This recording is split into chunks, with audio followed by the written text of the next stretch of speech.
Favas contadas com o Casal Mistério. Olá, bom dia. Bem-vindo ao 25º episódio do podcast Favas Contadas com o Casal Mistério. Hoje estás um bocadinho abatida. Costumas ser mais efusiva nas boas-vindas aos nossos ouvintes. O que é que se passou hoje? É verdade, agora estou a fazer um exercício de contenção. Agora sou uma mulher contida. Porque li um comentário, agora sou uma mulher assim, calma, serena. Li um comentário do nosso ouvinte, Pedro Pinto. Estás a fazer yoga? Respiro fundo agora. Na Apple Podcast, onde ele elogia o podcast. Amoroso, elogia. Mas... Ai meu Deus, mas é sempre mau sinal. Quando há um mas, eu tremo. Ele diz, o programa é bom, diz o Pedro. Mas, se a senhora do casal se acalmasse um pouco... Tens estado muito exaltada, é? Eu acho que não, eu até tenho estado bastante tranquila, não é? Tendo em conta que tenho que aturar todos os dias, até costumo estar bastante tranquila. Isso é verdade, Pedro. Não imagina a dificuldade que é aturar-me todos os dias. Eu reconheço. Mas a verdade é que o Pedro sugere que eu fale menos, interrompa menos, diga menos disparates e para tudo. Seja menos histriónica. Logo tu que tens essa voz de bagaços inconfundível. Pronto, histriónica, ouve lá. Desculpa lá dizer, mas eu não fiquei ofendida, longe de mim. Eu acho isto mansplaining no seu melhor. Não sei se sabes o que é mansplaining. Explica é uma coisa que as nossas filhas adolescentes tiktokers... E os filhos, não? Os filhos estão-se cagando por isso, porque realmente é mansplaining. E basicamente é quando o homem se dirige a uma mulher a explicar num tom condescendente. Estás a ver assim, com ar paternalista, que é como a maioria dos homens fala com as mulheres. Portanto, basicamente é isto. Mas passando, vou voltar a ser histriónica, porque é assim que eu sou.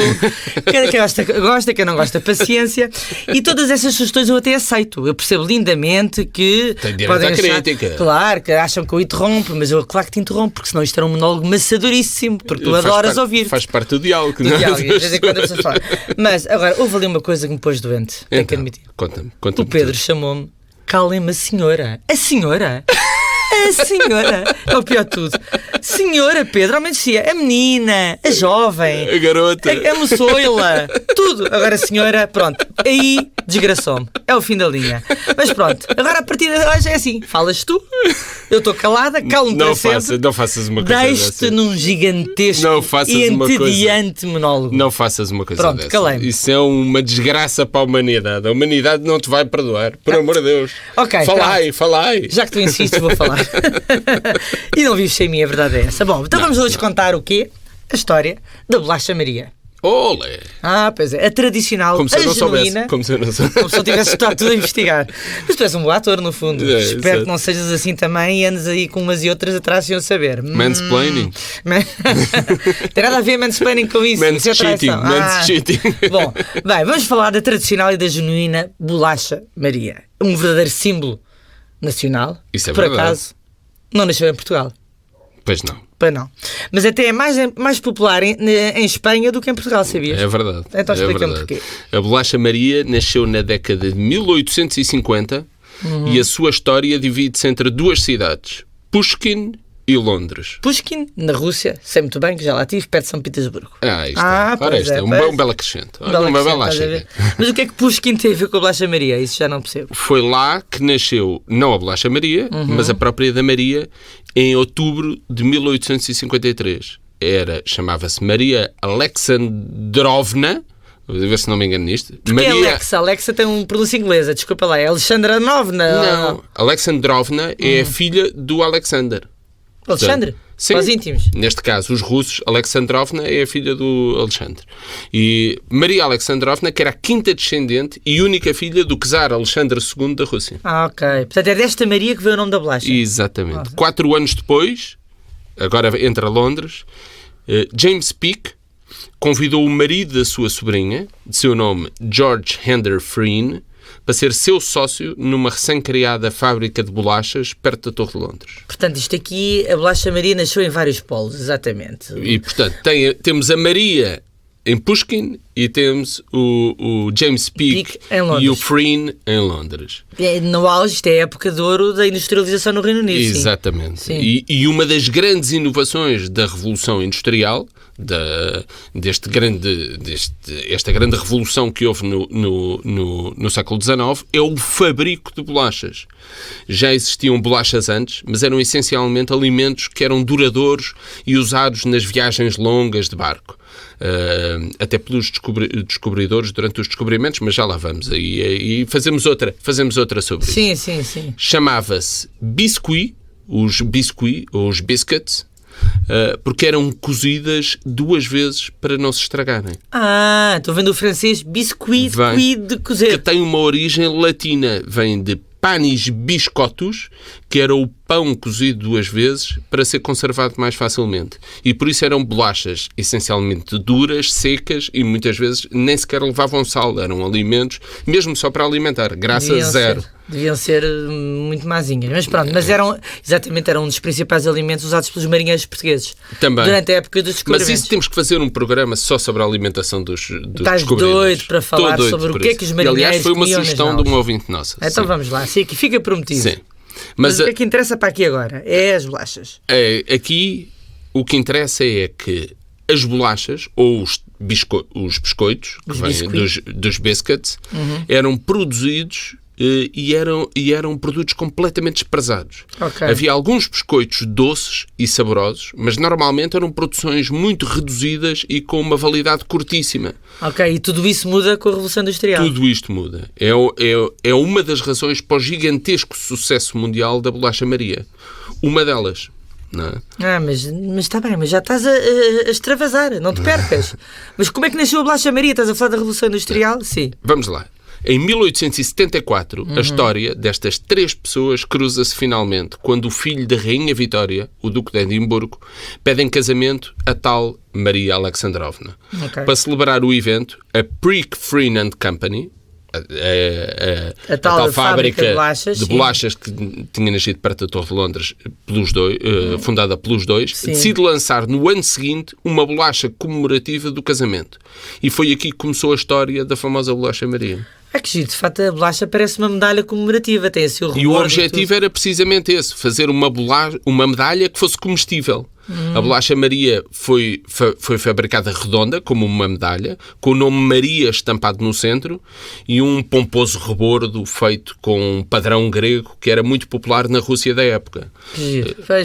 Dar um ar digno de medalha, esse padrão à volta, sim. E esse ar digno é um dos motivos do sucesso da bolacha Maria. O outro motivo é a receita simples e barata. Basicamente é farinha, óleo, açúcar e extrato de baunilha.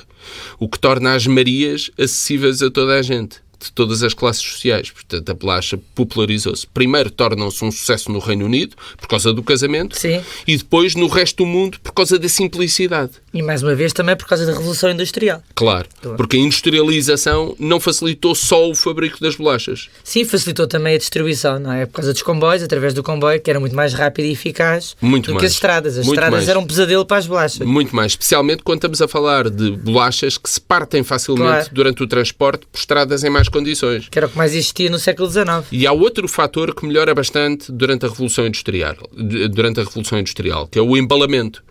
No seu livro Rich Desserts and Captain's Thin, a historiadora Margaret Foster conta a história das Cars e explica como as novas formas de embalamento permitiram produzir bolachas em larga escala. Não só mantinham a textura e o sabor durante mais tempo, mas também permitiam que as bolachas não se danificassem durante o transporte. E tudo Portanto, isto eram muito mais fáceis para protegê-las. Claro. E tudo isto fez aumentar a procura das bolachas em todo o mundo, não? E transformou marcas como, por exemplo, a McVitie's, que hoje em dia todos conhecemos por causa das digestivas, numa das primeiras marcas globais.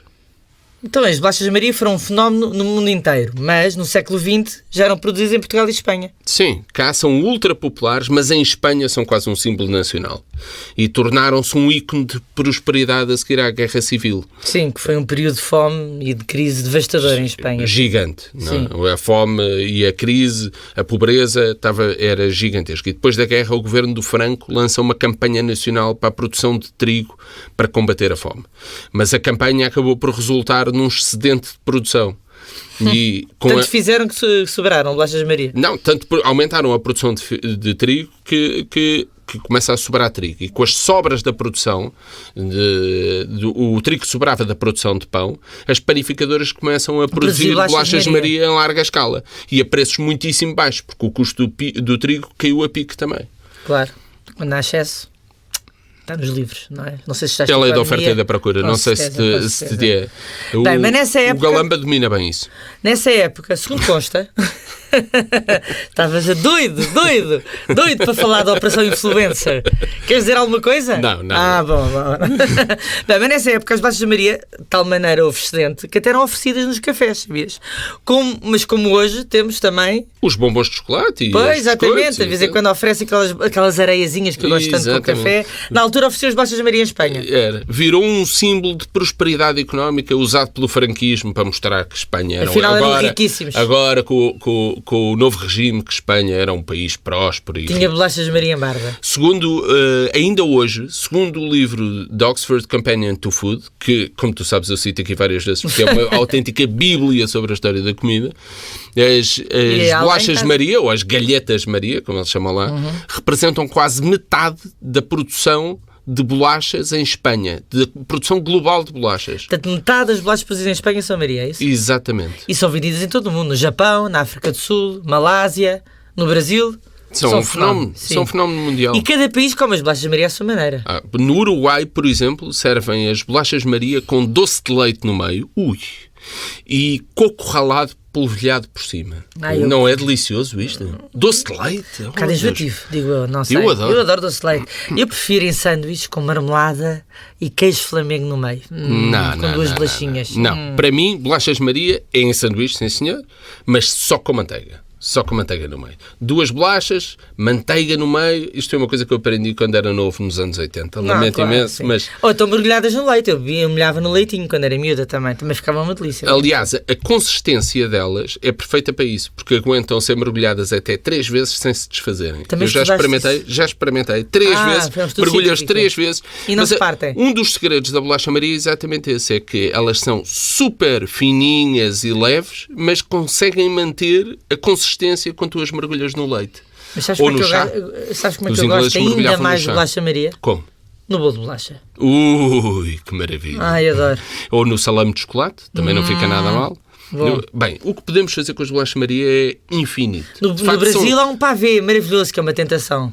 No Brasil, não te lembras quando fomos lá provámos? O pavê, sim, tenho ideia. Sim. Muito bom, bem.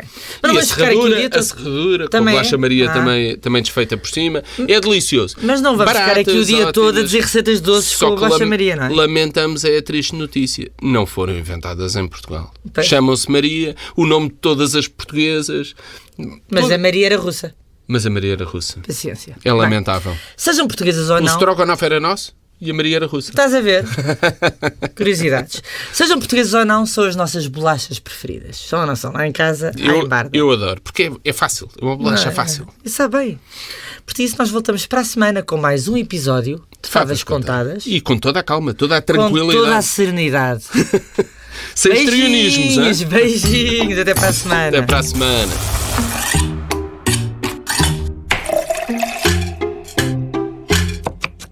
Favas Contadas com o Casal Mistério.